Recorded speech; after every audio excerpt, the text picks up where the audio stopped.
अधिकारियों को इसके बारे में बताया है। जो कमियां हैं सरोवर बनाने में उनके बारे में बताया है और टाइमलाइन बनाई है ताकि जल्दी से जल्दी वो काम पूरा हो। मानसून के आने से पहले अगर काम पूरा ना हो तो उसमें हमें दिक्कत होगी।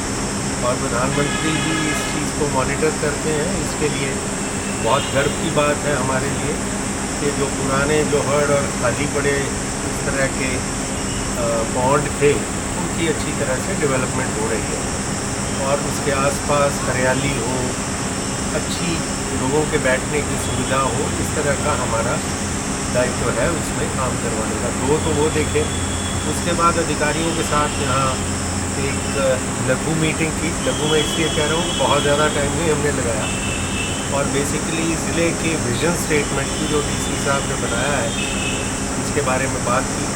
3 प्रोजेक्ट्स पर ख़ास तौर से हमने डिस्कशन की है। एक तो जो प्रस्तावित हमारा डेडिकेटेड फ्रेट कॉरिडोर था उसका काम अब आप जानते हैं बहुत तेज़ी से होकर अब पूरा होने के करीब है। यमुनानगर में 3 इसके स्टेशन बनने हैं, एक कलानौर, एक न्यू जगाधरी और एक न्यू विराजपुर। तो ये तीनों आशा है इसी साल के अब मिडल तक हो जाएगा। कोशिश है कि उसकी इनॉग्रेशन के लिए भी हम तैयार हों अगस्त के महीने में।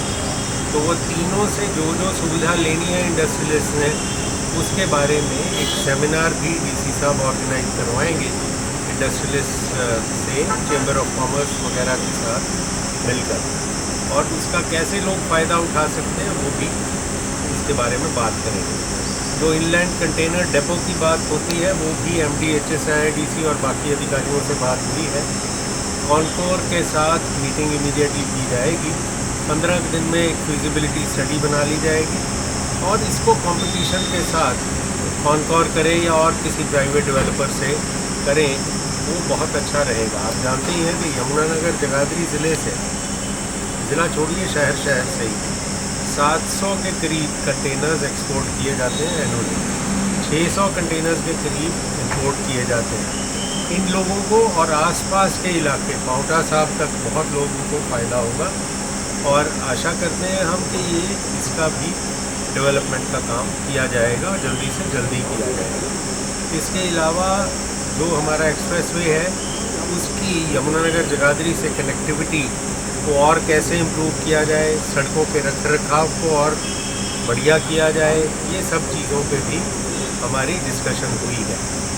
और एक और था कि जो मेडिकल कॉलेज बनना है पंजूपुर में, आपको पता होगा उसका शिलान्यास हो चुका है, 20 एकड़ में ये बनना है। उसके बारे में जो हमारा प्रोजेक्ट मॉनिटरिंग कंसल्टेंट है वो भी नियुक्त हो गए हैं। तो DC साहब के साथ और अधिकारियों के साथ बातचीत हुई है कि उसके माइलस्टोन और जो उसके आपके टाइमलाइंस हैं उनको वर्कआउट करके अच्छी तरह से मॉनिटर किया जाए ताकि समय पर वो मेडिकल कॉलेज बन भी जाए और लोग उसका फ़ायदा उठाएं। तो इसके अलावा 1-2 और हैं। एक रोटरी क्लब ने यहाँ पर एक ओरल कैंसर डिटेक्शन का इक्विपमेंट डेंटल कॉलेज के साथ स्थापित किया है, उसका उद्घाटन होना है। इसी तरह से चलता रहेगा काम साहब। Thank you.